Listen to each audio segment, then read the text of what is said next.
Hello बच्चों। आज हम लोग सिमिलरिटी के बारे में पढ़ेंगे। क्या चीज़? सिमिलरिटी यानी सिमिलर। सिमिलर मतलब एक जैसा, देखने में एक जैसा। पहले हम लोग पढ़ेंगे सिमिलरिटी क्या है, हाँ कैसे सिमिलर होता है। तो अब देखिए, सिमिलरिटी है आपका एक जैसा, जो देखने में एक जैसा लगे। बराबर जरूरी नहीं है। जैसे आपका कोई भी, ये आपका और ये दोनों क्या है, देखने में एक जैसा है ना। ये दोनों एक देखने में एक जैसा है, लेकिन क्या दोनों बराबर है, इक्वल है? नहीं। तो यही सिमिलर का मतलब है एक जैसा। जैसे कोई भी ट्रायंगल है आपके पास, ये बड़ा ट्रायंगल है, तो दोनों तो ट्रायंगल एक जैसा लगता है, दोनों का शेप एक जैसा है, तो इसी को हम लोग सिमिलर कहते हैं। देखने में एक जैसा हो उसको कहेंगे सिमिलर। अब एक लाइन खींचे, दूसरा एक लाइन, ये एक कहेगा ना ये लाइन जैसा लगता है, यानी दोनों का एक जैसा है। अब आपका एक स्क्वायर ले लीजिए, एक स्क्वायर ये भी ले लीजिए, दोनों स्क्वायर जैसा कहते हैं ना। अरे तुम तो स्क्वायर जैसा शेप बनाई है, मतलब क्या, शेप एक जैसा, साइज नॉट इक्वल, है ना। तो इसी को हम लोग कहते हैं सिमिलर। हम लोग 9 क्लास में पढ़े हैं कॉन्ग्रुएंट। कॉन्ग्रुएंट का मतलब हर प्रकार से बराबर, साइज में, शेप में, सब बराबर। जैसे हम लोग का हैंड है, दोनों हाथ एक दूसरे को ओवरलैप करता है, इधर से और इधर से। जब दोनों दोनों को ओवरलैप कर दे तो हम लोग कहेंगे क्या, ये कॉन्ग्रुएंट है। लेकिन अगर कॉन्ग्रुएंट नहीं है तो छोटा है, ये इसको ये इसको नहीं ढकेगा, लेकिन ये इसको ढक लेगा, तो हम इसको कॉन्ग्रुएंट नहीं करेंगे। दोनों दोनों को ढकना चाहिए, तब उसको कॉन्ग्रुएंट कहेंगे। लेकिन सिमिलर क्या है, एक जैसा। सिमिलर का मतलब एक जैसा, देखने में एक जैसा। जैसे आपका इतना बड़ा शरीर का छोटा सा फोटो होता है ना। फोटो देख के हम लोग कहते हैं ना कि उसका फोटो है ना, यानी देखने में एक जैसा। सिमिलर का मतलब वही है। और कॉन्ग्रुएंट का मतलब हर प्रकार से बराबर, हर तरह से बराबर, एंगल में, साइज में, सब चीज़ तरह से बराबर। हम लोग कहते हैं उसको कॉन्ग्रुएंट। यानी कॉन्ग्रुएंसी आप लोग 9 क्लास में पढ़े हैं, है ना। तो अभी हम लोग 10 क्लास में सिमिलर पढ़ेंगे। चलिए सिमिलरिटी क्या है, देखिए सिमिलर।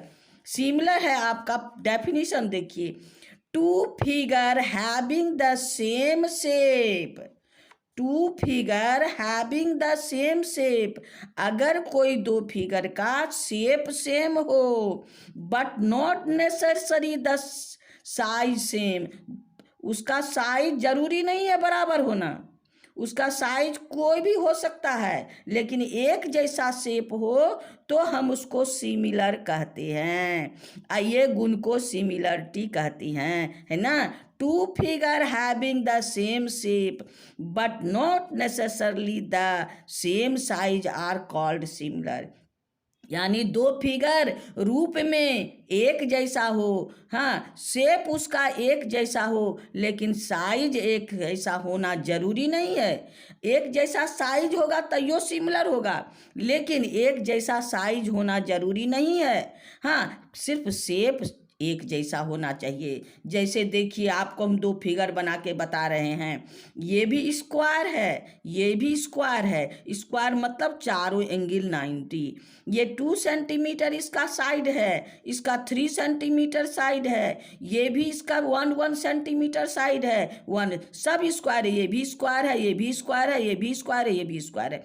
लेकिन सब स्क्वायर क्या है, एक शेप का जैसा। कैसा शेप? स्क्वायर शेप का है। तो ये सब फिगर को हम क्या कहेंगे, सिमिलर फिगर कहेंगे। ये सभी को सिमिलर फिगर कहेंगे। लेकिन ये लास्ट दोनों में देखिए, इसका एंगल भी इक्वल है और साइज भी इक्वल है। इसका साइड 1 सेंटीमीटर, 1 सेंटीमीटर, 1 सेंटीमीटर, और इसका भी साइज 1 सेंटीमीटर। यानी ये दोनों का शेप और साइज दोनों इक्वल, तो हम इसको कॉन्ग्रुएंट कह सकते हैं। इसको क्या कहेंगे, कॉन्ग्रुएंट कह सकते हैं। यानी ये सभी फिगर सेम साइज का सेम शेप का है, इसलिए इसको हम लोग सिमिलर कहेंगे। जैसे ट्रायंगल में देखिए, आपका ट्रायंगल में आपका इक्विलेटरल ट्रायंगल, यानी इक्विलेटरल ट्रायंगल का ईच एंगल 60-60, इसका तीनों साइड इक्वल, ये भी इक्विलेटरल ट्रायंगल, इसका तीनों साइड इक्वल, ये भी आपका इक्विलेटरल ट्रायंगल, तीनों साइड।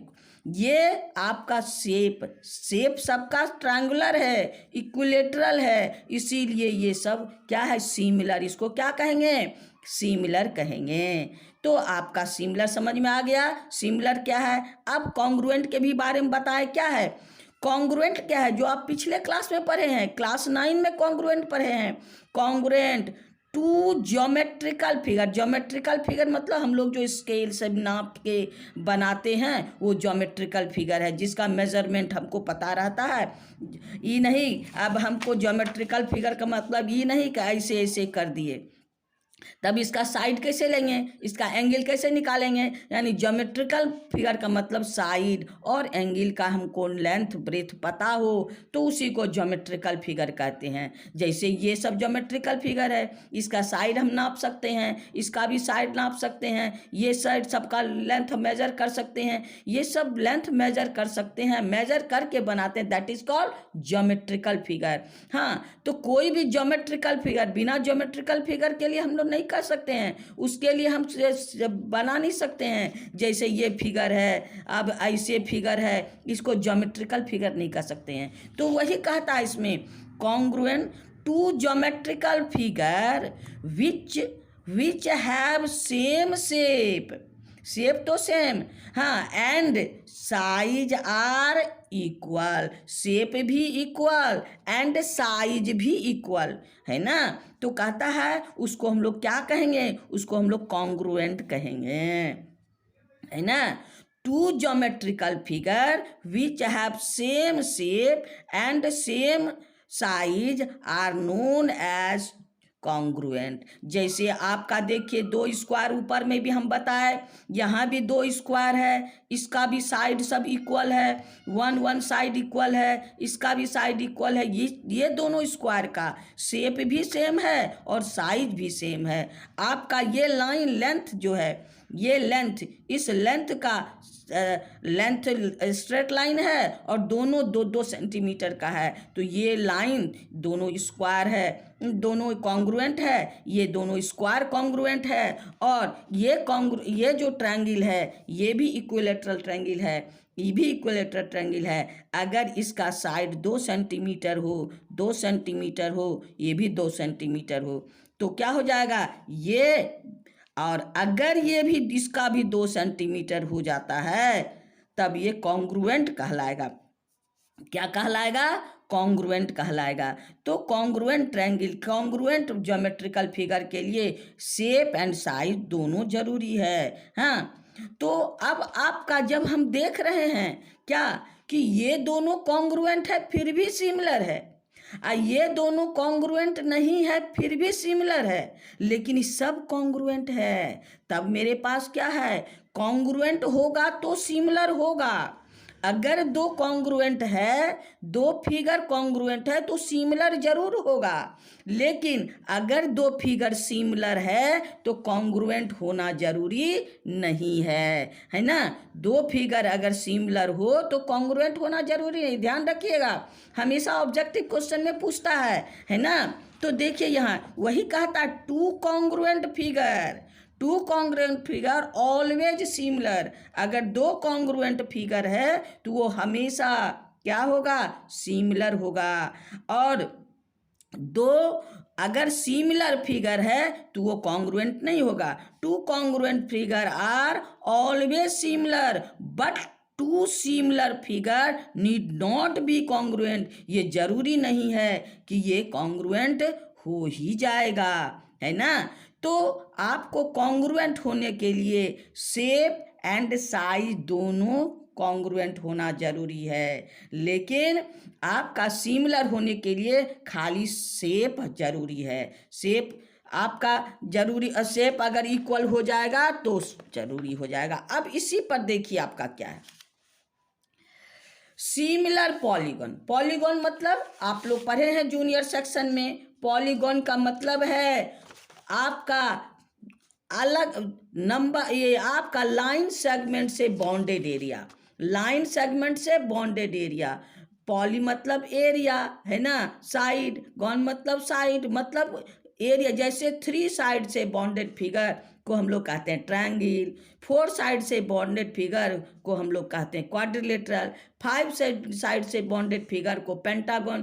तो ये सब कब सिमिलर होगा? जब कि उसका सारा एंगल, करस्पॉन्डिंग एंगल इक्वल हो और उसका साइड का रेशियो इक्वल हो, उसका साइड का रेशियो इक्वल हो। यानी जैसे आपको बताए, जैसे ABC अगर सिमिलर है, DEF अगर ये सिमिलर है तो corresponding angle, angle A is equal to angle D के इक्वल होगा, angle B equal to angle corresponding angle, angle E के इक्वल होगा, angle C equal to angle F। ये तो एंगल इक्वल हुआ, लेकिन आपका अगर ट्रायंगल ABC सिमिलर का साइन ये है, ट्रायंगल DEF यानी इसका करस्पॉन्डिंग का रेशियो भी कांस्टेंट होगा, रेशियो भी इक्वल होगा। यानी आपका AB by D corresponding side जैसे इसका लेंगे वैसे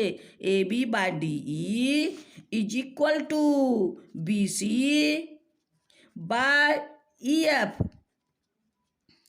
is equal to AC by DF, AC by DF। तो ये आपका करस्पॉन्डिंग साइड का रेशियो भी इक्वल हुआ। यानी पॉलीगन कब सिमिलर होगा? जब उसका करस्पॉन्डिंग एंगल इक्वल हो जाए और करस्पॉन्डिंग साइड का रेशियो इक्वल हो जाए, या आपको प्रोपोर्शनल हो, यानी उसका साइड प्रोपोर्शनल हो, कोई भी करस्पॉन्डिंग साइड उसका प्रोपोर्शनल हो। तो यही इसमें कहता है, देखिए, two similar polygon, two polygon having the same number of side. अब ये नहीं कि क्वाड्रिलेटरल ट्रायंगल के सिमिलर होगा, ऐसा नहीं, नंबर ऑफ साइड सेम होना चाहिए। Two polygon having same number of side, अगर उसके साइड का नंबर सेम हो तब क्या होगा? इज टू बी सिमिलर कब? If their corresponding sides are equal, corresponding sides are equal, corresponding sides are, corresponding sides नहीं, corresponding angle are equal, corresponding angle equal हो गया, and the ratio of their corresponding sides are equal, उसके corresponding side का ratio equal हो, या corresponding sides are proportional, इसको ये भी लिख सकते हैं, corresponding sides are proportional, तब ये पॉलीगन क्या होगा? कॉन्ग्रुएंट सिमिलर होगा, है ना।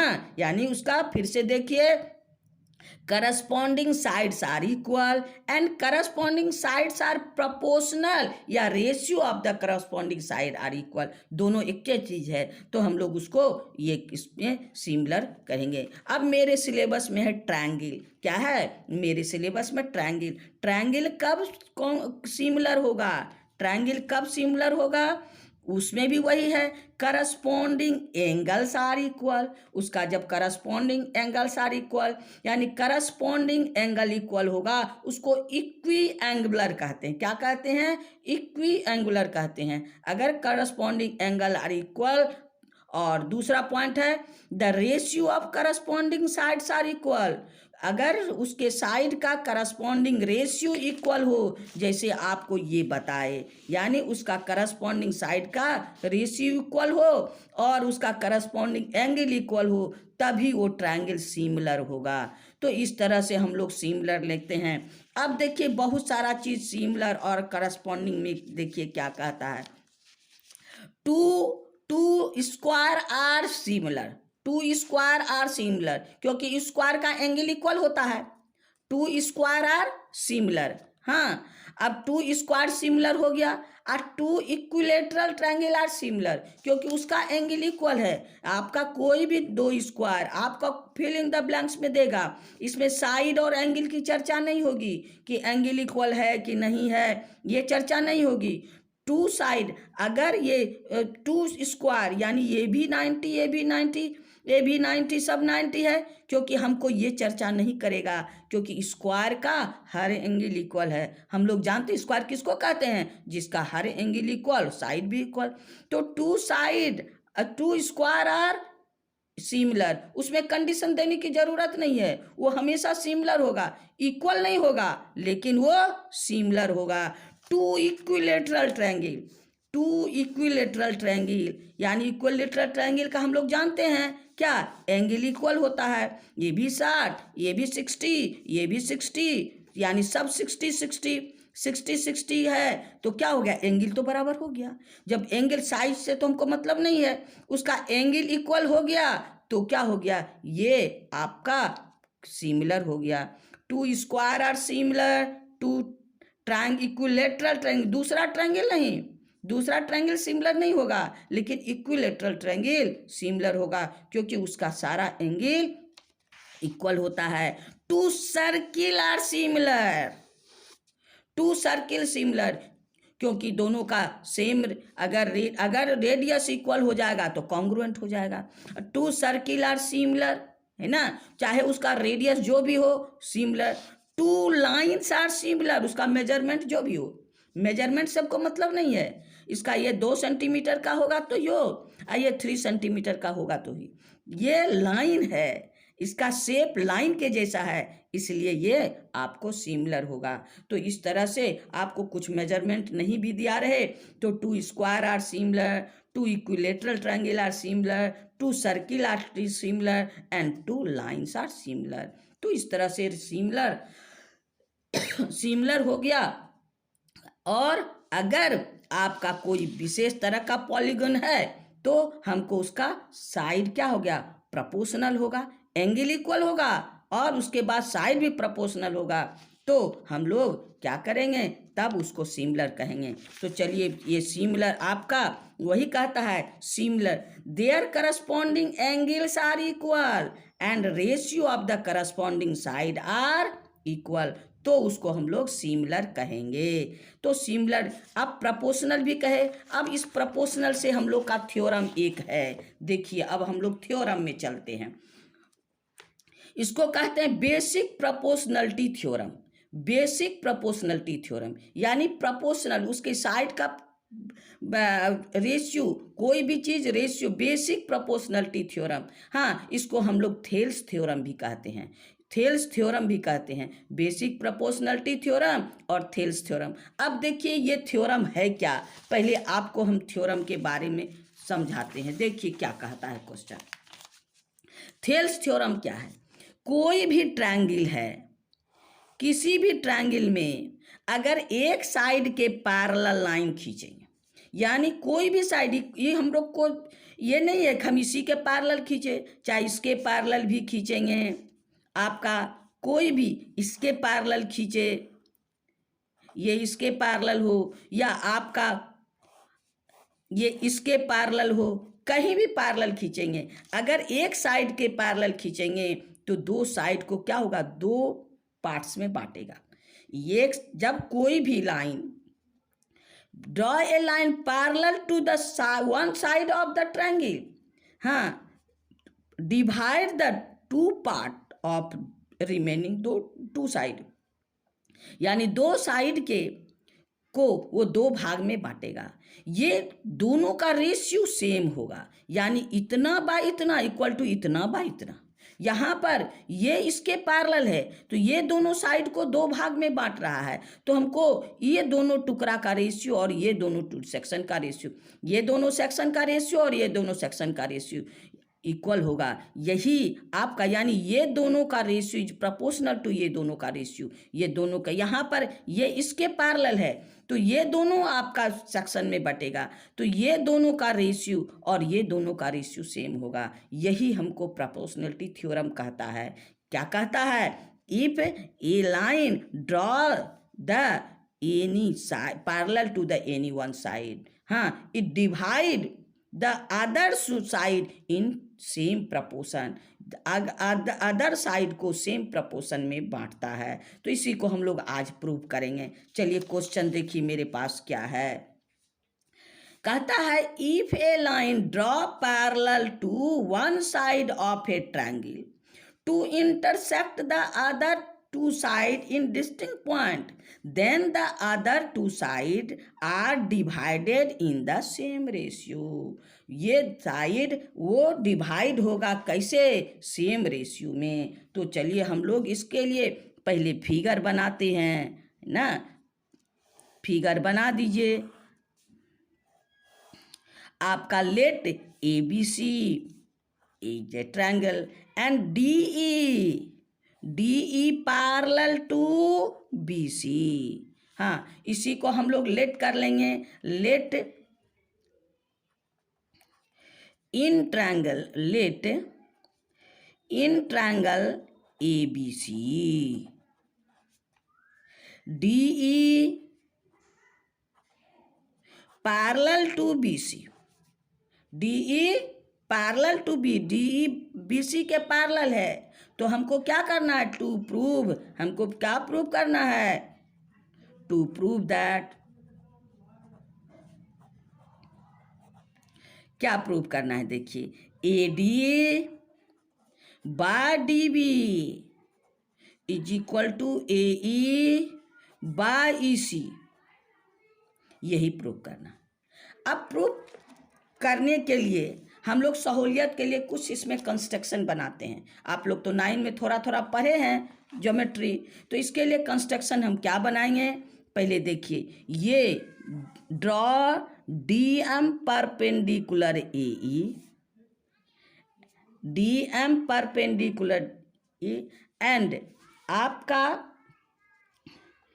ई N perpendicular A D. D M perpendicular A E and E N perpendicular A D. यहाँ पर लिखेंगे कंस्ट्रक्शन, है ना।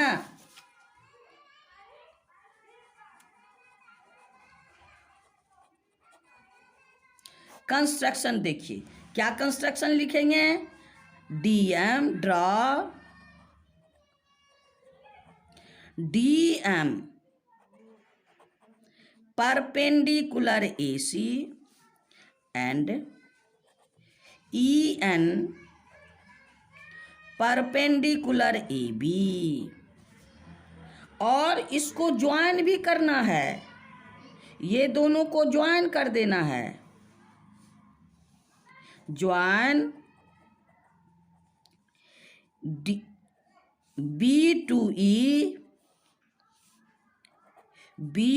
ई एंड डी टू सी। अब हम लोग का कंस्ट्रक्शन पूरा हो गया। अब आइए हम लोग इसका प्रूफ करते हैं। प्रूफ,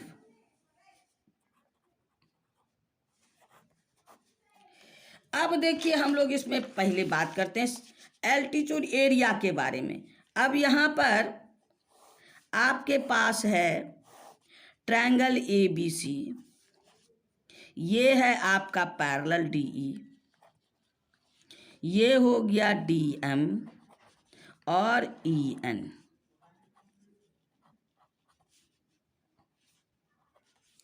अब इसको ज्वाइन कर दीजिए। अब इसका एरिया क्या होगा? Half base into height. Half base into यानी area of A D E half base into height, और इधर बेस होगा तो half area of A D E half base into height.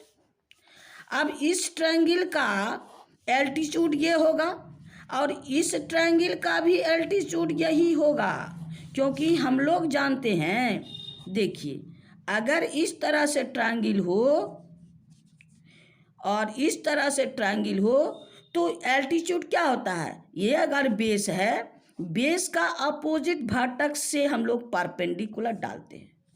Base का अपोजिट वर्टेक्स से perpendicular डालें तो इस ट्रायंगल का भी एल्टीट्यूड यही होगा, इस ट्रायंगल का भी एल्टीट्यूड यही होगा और इस ट्रायंगल का भी एल्टीट्यूड यही होगा। तो ये एरिया के लिए, इस ट्रायंगल के लिए जब ये बेस होगा तो हाफ बेस इंटू हाइट, और इस ट्रायंगल के लिए हाफ बेस इंटू हाइट यही होगा। तो हम लोग यही काम करेंगे।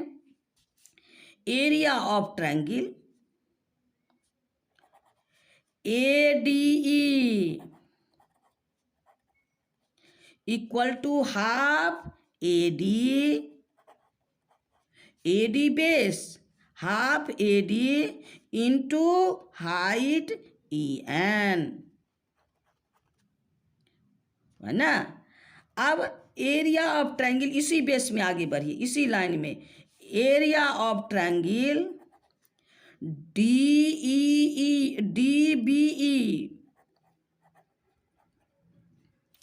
Area of triangle DBE half, इसका बेस क्या होगा DB, और हाइट तो यही, क्योंकि ये बेस है, इसका भी वर्टेक्स E और इसका भी वर्टेक्स E, यानी ये परपेंडिकुलर जो डाले हैं EN, यहाँ भी होगा EN। अब दोनों को डिवाइड कर दीजिए।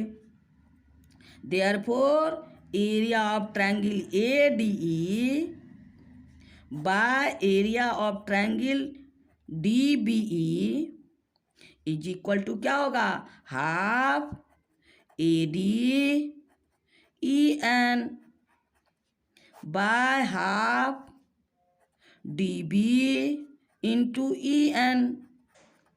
अब ये half half cancel and EN और EN कैंसिल, तो मेरे पास क्या हो गया आपका is equal to AD by DB। ये इक्वेशन नंबर 1 मान लेट कर लीजिए। अब इस तरफ से इसका बेस इधर से लेंगे, सिमिलरली आपका क्या हो जाएगा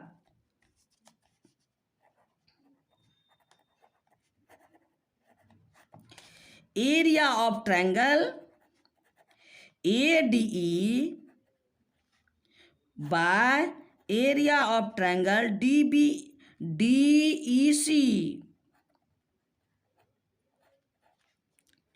जिसका बेस इधर से लेना है इस साइड से, तो क्या हो गया AB half AE into altitude, ये बेस होगा तो ये वर्टेक्स है, इस ट्रायंगल का भी वर्टेक्स यही है और इस ट्रायंगल का भी वर्टेक्स यही है, यानी दोनों ट्रायंगल का आपको हाइट क्या होगा DM, तो ये हो गया DM हाफ, यहाँ क्या होगा इसका बेस इस ट्रायंगल का DEC, एंगल DEC का EC इंटू हाइट यही DM, DM DM cancel, half half cancel, तो ये मेरा क्या हो गया equal to AD by DB, AD AE by EC, ये इक्वेशन नंबर 2। अब देखिए क्या है, ये दोनों इक्वल हो जाता है तो हमको यही दोनों इक्वल प्रूव करना है। अगर ये दोनों इक्वल हो जाए तब ये दोनों इक्वल हो जाएगा।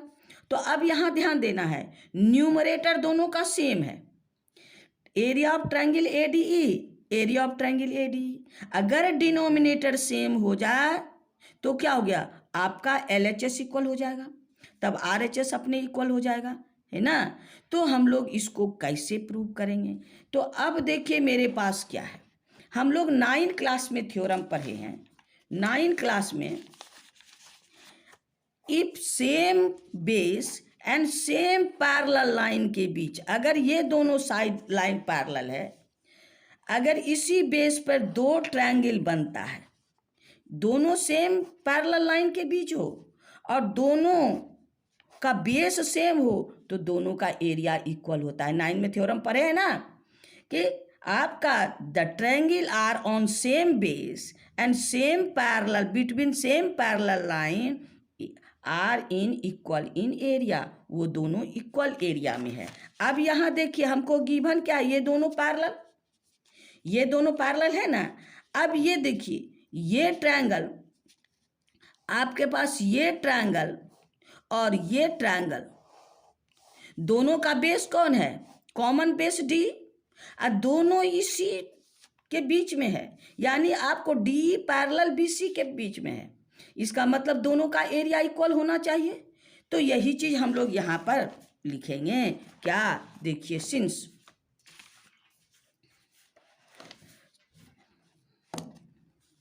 सिंस ट्रायंगल DEB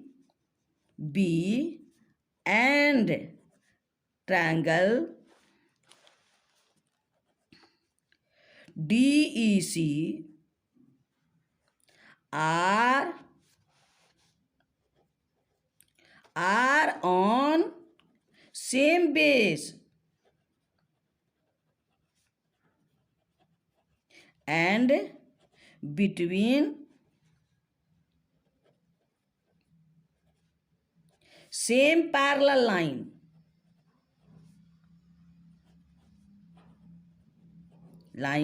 कौन सा? DE। यहाँ सेम बेस, यहाँ पर आप लिख सकते हैं ऑन, आप बगल में DE लिख दीजिए। दोनों का बेस क्या है? DE है। Same base DE on same parallel line DE parallel BC। therefore area of triangle DEB equal to area of triangle CDE। दोनों का एरिया इक्वल हो गया। therefore अब क्या है? Area of triangle ADE by area of triangle आपको DBE equal to area of triangle ADE by area of triangle आपका DEC। दोनों इक्वल हो गया ना। therefore फ्रॉम इक्वेशन 1 and 2 क्या होगा?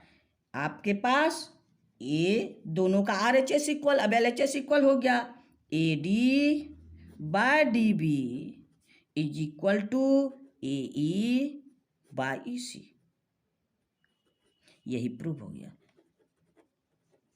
यही नहीं प्रूव करना था हमको, तो ये प्रूव हो गया। अब देखिए इसी में जब हम लोग आगे क्वेश्चन सॉल्व करेंगे, इसके आधार पर और भी कुछ प्रॉपर्टी होगा। जैसे आपको जो ऑर्डर में आए, हम लोग अभी क्या प्रूव किए? AD by DB equal to AE by EC। अब हम इस तरह से ऑर्डर भी लेंगे, AD by AB equal to AE by AC। ये कैसे होगा? इतना बाय इतना इक्वल टू इतना बाय इतना, इसके ऐसे भी इतना बाय इतना इक्वल टू इतना बाय इतना, यानी इसको इससे भी करते हैं। DB by AB is equal to EC by आपका AC। इसको हम कैसे करेंगे? हम लोग को प्रॉब्लम सॉल्व करने में ये काम देगा। तो चलिए देखिए कैसे करते हैं। अब यहाँ पर since AD by DB is equal to AE by EC। अब हमको जैसे अब देखिए यहाँ पर अगर न्यूमरेटर हमको AD ऊपर रखना है तो हम लोग AD को काम रखेंगे ऊपर, और जैसे आपका AB को रखना है तो उसी के हिसाब से यहाँ पर क्या DB, कौन है DB, अगर DB रखना है तो उसको डिनोमिनेटर में DB रख देंगे, तब उसको रेसिप्रोकल कर देंगे। अगर हम लोग को AD रखना है तो डिनोमिनेटर में AD रखेंगे। अब यहाँ पर दोनों साइड 1 1 ऐड कर देते हैं, +1 इधर भी +1 इधर भी। तो अब इसमें एलसीएम ले लीजिए, तो मेरे पास क्या हो गया? AD plus DB by DB equal to AE plus EC by EC। या अब देखिए AD प्लस DB यानी AD प्लस DB क्या हो गया? AB, और AE plus EC equal to AC। तो हम लोग यहाँ क्या करेंगे? AB by DB equal to ये हो गया AC बाय EC। हो गया ना प्रूव? इसको उलट दीजिए, आपको इसको उलट देंगे तो क्या हो जाएगा आपका, रेसिप्रोकल कर दीजिए, D B by A B is equal to E C by A C. ऐसी को हम लोग को क्या है, अगर ए डी रखना होगा ऊपर में, A D by D B करेंगे तो हम लोग क्या करेंगे, डी बी यहाँ ए डी नीचे, इसको रेसिप्रोकल कर देंगे। सिंस क्या करेंगे यहाँ, डी यहाँ इसको उलट दीजिए, D B by A D is equal to E C by A E. अब दोनों तरफ +1 कर दीजिए, तो अब मेरे पास फिर वही काम है, D B plus A D by A D equal to E C plus A E by E C. अब ये दोनों मिलके क्या हो जाएगा, फिर A B by A D equal to आपका A C bye E C. अब फिर दोनों को रेसिप्रोकल कर दीजिए, तो क्या है आपके पास, A D by A B is equal to E C by A C. इस तरह से हम लोग थेल्स थ्योरम कर लिए। और थेल्स थ्योरम करके हम लोग से उतना जितना भी प्रॉब्लम लोग को एराइज होगा उसके हिसाब से जो सॉल्यूशन के लिए हमको चाहिए ये भी हम लोग प्रूव करके दिखा दिए, है ना। अब चलिए कन्वर्स ऑफ थेल्स थ्योरम, यानी थेल्स थ्योरम का जस्ट उल्टा, उसमें जो गिवन था इसमें हम लोग को प्रूव करना होगा, और जो उसमें प्रूव करना था उसमें गिवन है। देखिए थेल्स थ्योरम का स्टेटमेंट क्या है, if a line divide any two side of triangle, if a line divide any two side of triangle in same ratio, then the line must be parallel to the third side। इसका मतलब क्या है, देखिए क्या question कर रहा है, अगर कोई लाइन किसी भी ट्रायंगल में, अगर कोई लाइन, ये लाइन कैसा है हमको नहीं मालूम, लेकिन ये दोनों साइड को सेम रेशियो में डिवाइड करे तो वो लाइन जैसा तैसा लाइन नहीं होगा, कैसा होगा, वो थर्ड साइड के पैरेलल होगा। यही हमको प्रूव करना है। थेल्स थ्योरम में क्या था, हमको पैरेलल दिया हुआ था, गिवन था पैरेलल, लेकिन यहाँ पर प्रूव करना है पैरेलल। वहाँ दोनों का रेशियो, दो टुकड़ा का, ये जो आपका इसका सेक्शन और इसका सेक्शन का रेशियो सेम था, और हमको ये गिवन है, यहाँ पर दोनों का रेशियो सेम है और इसको पैरेलल प्रूव करना है। चलिए तो हम लोग इसमें पहले फिगर बनाते हैं। फिगर में अब क्या है, इसी तरह से ट्रायंगल तो उसी तरह से बनेगा। चलिए देखिए, ये ट्रायंगल है ए बी सी। अब इसमें गिवन क्या है सो देखिए, let in triangle A B C D line D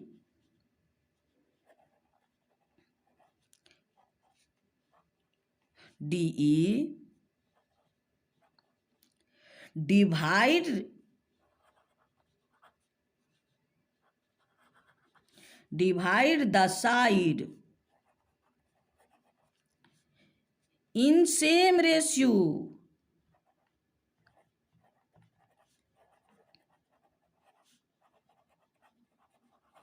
यानी क्या है, यानी देयरफॉर आपका A D by D B equal to A E by E C, ये हमको गिवन है। और टू प्रूफ क्या है आपका, टू प्रूव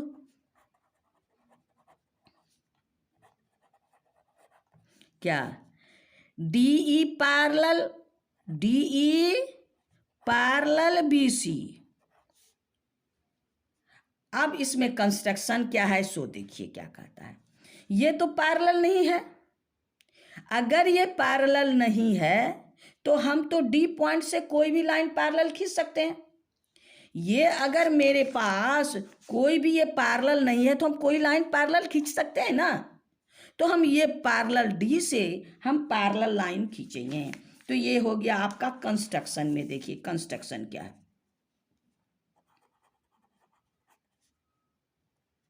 कंस्ट्रक्शन क्या है, if DE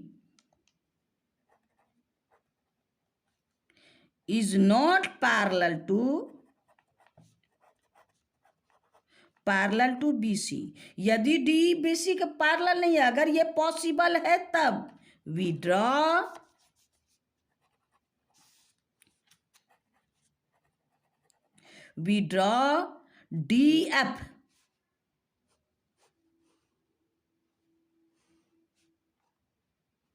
DF parallel BC, DF BC के पैरेलल है।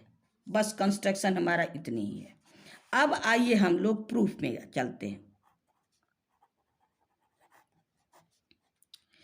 अब मेरे पास क्या है, since given AD by DB is equal to AE by EC, ये मेरे पास गिवन है, इक्वेशन नंबर 1 लेट कर लीजिए। अब आपका अभी हम लोग क्या प्रूव किए, अभी तुरंत थेल्स थ्योरम में प्रूव किए, यदि ये पैरेलल है तो इतना बाय इतना इक्वल टू इतना बाय इतना। हाँ, तो यहां पर है since DF parallel BC by construction, है ना, तब क्या हो गया, therefore AD by DB is equal to AF by FC by Thales theorem.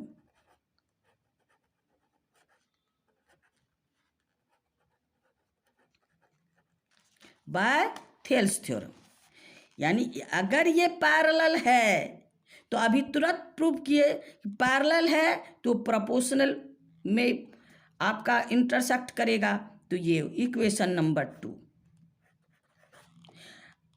अब इसमें देखिए LHS दोनों का सेम है, AD by DB and AD by DB, LHS दोनों का सेम है, तो क्या हो गया, RHS इक्वल हो जाएगा। तो यहां लिखेंगे from 1 and 2,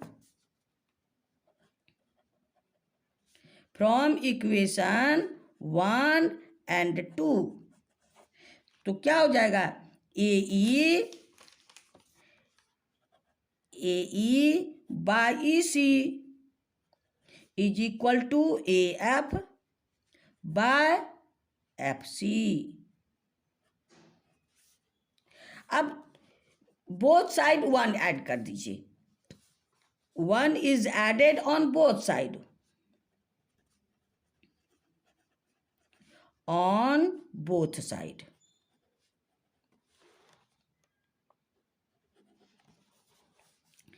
AE by EC plus 1 is equal to AF by FC plus 1। इसमें एलसीएम ले लीजिए, AE plus EC by EC, AF FC by FC। अब यहां ध्यान दीजिए, इतना प्लस इतना, यानी आपका AF और E और C, AF plus FC equal to AC, AE plus EC equal to AC, दोनों कंडीशन में AC है, तो हम सबका दोनों का डिनोमिनेटर क्या करेंगे, AC by EC equal to AC by FC। अब ये आपका न्यूमरेटर कैंसिल कर दीजिए, therefore 1 by EC is equal to 1 by FC। अब दोनों का रेसिप्रोकल का क्या कर देंगे, दोनों इक्वल हो जाएगा, therefore EC is equal to FC, EC equal to FC। अब यहां ध्यान दीजिए, ईसी और एफसी कोई पॉइंट से दो पॉइंट का डिस्टेंस तभी इक्वल होगा जब दे आर कॉन्साइड। क्या होगा? जब दोनों सेम पॉइंट होगा, दे आर कॉन्साइड, है ना। तो यहाँ पर तो यही है, हमको क्या है कि E F C F and E C are same point ना।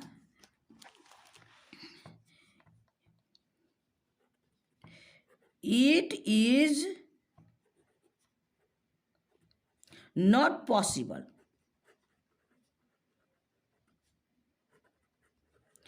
It is possible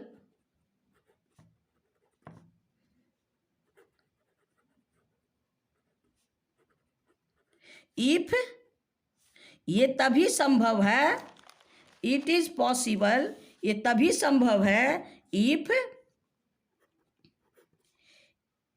F and E are same point.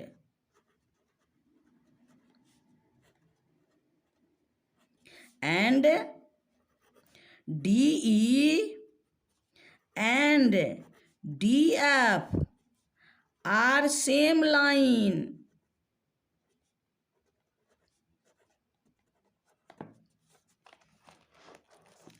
E and F are same point. A D common point है, therefore DE and DF are same line.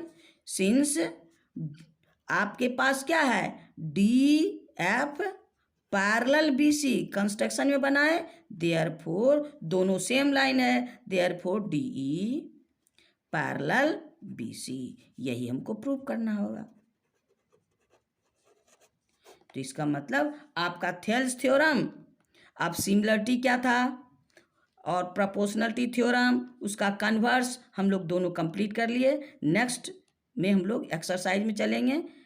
आज इतना ही। आप इसी तरह video देखते रहिए, subscribe करते रहिए। नहीं भी किए हैं, बहुत कोई देखता नहीं करता है, अगर सब्सक्राइब नहीं किए हैं तो कर दीजिए, क्योंकि जितना वीडियो बनाएंगे सबसे पहले आपके पास पहुंचेगा। और हम आसानी से आपको बार बार कहते हैं, वीडियो भले लॉन्ग हो लेकिन आपको एकदम महीन से बेसिक के साथ आपको बताते हैं, आपको समझ में जरूर आएगा।